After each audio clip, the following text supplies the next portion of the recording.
As the world commemorates Television Day, the place of information, education, and entertainment devoid of television will be stating the obvious. However, in the studio with us on this auspicious day is an expert in the field of communication who has seen the rise of television in Nigeria, its growth and impact. I'm glad to introduce Mr. Felix Oisamoje, a theater artist and media manager. Thank you for being in the studio tonight. It's a pleasure to be here, and also. All right. Now, very quickly, we might want to start with you giving us a historical perspective to the rise of television in Nigeria.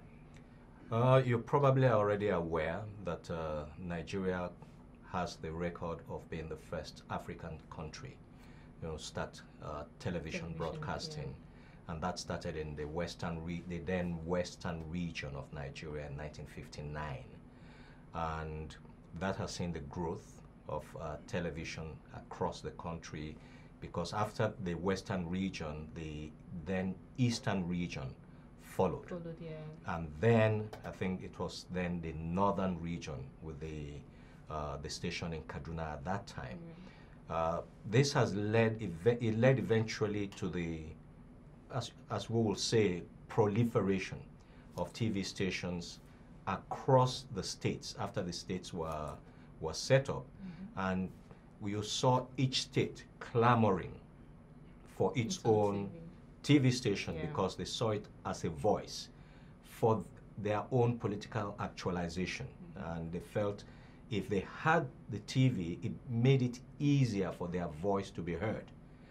All right, that has led eventually to where there was so much TV stations that the then military government felt there were too many.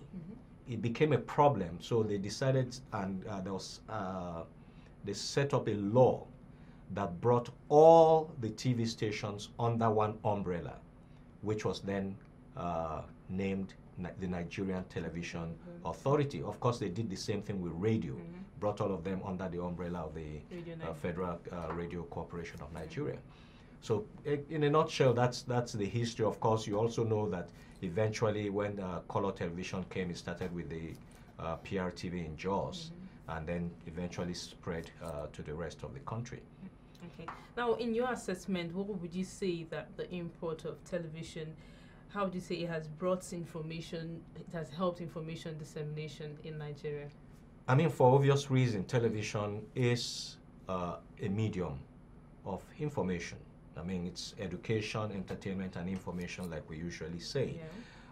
Therefore, and it was critical to educating the people, providing necessary information, especially as the country began to grapple with political issues, the coups and the clamor for the return to civilian rule. TV, because of its ability to provide the people with sight and sound, became a critical mass in the education and information process for the masses of the people. Okay, can we really say there's still that education process? Given with now that we have media houses most media houses are set up right now to make profit. So can we really say we still have that basic education, in TV? It's going to be difficult for anybody to operate a TV station and not be able to provide the information and education component. Even if if your primary goal for setting up a TV station is profit, you will still need to provide information, you still need to provide some level of education, and of course some level of entertainment to be able to drive the audience to your station. I mean, just saying, oh, you want to make profit. How do you make profit if you don't have the eyeballs watching your station? The right content. The right content will drive the audience to your station. And with the audience coming to your station, of course, the advertising companies are doing their market survey to find out which stations are people watching. And that's where the adverts will go to. So if you are so concerned about the primary, about the financial part of the business, and you neglect the content side, then which is basic, then it affects your ability to be able to break even. Okay. Now, the world of television is going digital and Nigeria is not left out. What does this really portend? Going digital is supposed to portend well because it's supposed to free up so much spectrum for there to be able to accommodate more channels. But unfortunately, it will look like it sometimes is difficult to understand what's going on with the regulators. It looks like, from my perspective, and this is my personal opinion, it looks like there's no political will for the digitization, the digital switch over to take place. I mean, we've missed it. We've missed it 3 times now. 2012, 2013, and June this year was June the 12th was supposed to be the final switch over. We saw an initial switch over in Jos, and then there was one flagged up in Abuja, and then we were told after that there are 6 states who are going to follow. Where are we? It looks like after that we just went to sleep. Quiet, Do we see that happening actually? Well, I think at some point Nigeria will have to bite the bullet and do it, or otherwise the International Telecommunications Union, which regulates the spectrum, will probably switch Nigeria off. And it will get to a point where you have the TV, but you can't get anything to watch because we've been switched off. We hope we don't get to that point. Hopefully not. All right, now digitization is going mobile. We're having phones, tablet, laptops, and all of that. Does this mean that it poses a threat to traditional television? It shouldn't. The truth is, most of the thing you see now, because video is becoming, it's like you said, it's becoming, the tablets, the phones are becoming ubiquitous. It's getting to a point where in the world, I call it the microwave world. Everybody's in a hurry. Nobody has the time to sit down and watch television for that long because everybody's running after something.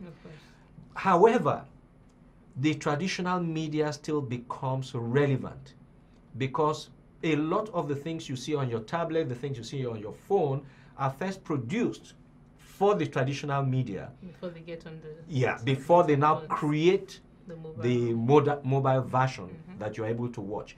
And at any rate, you can still watch even the thing that is put on the traditional media, which is the system we call video on demand, which just simply means that on your tablet, on your phone, on your little computer, you can sit somewhere at your convenience and watch a program that you would have missed at a particular time.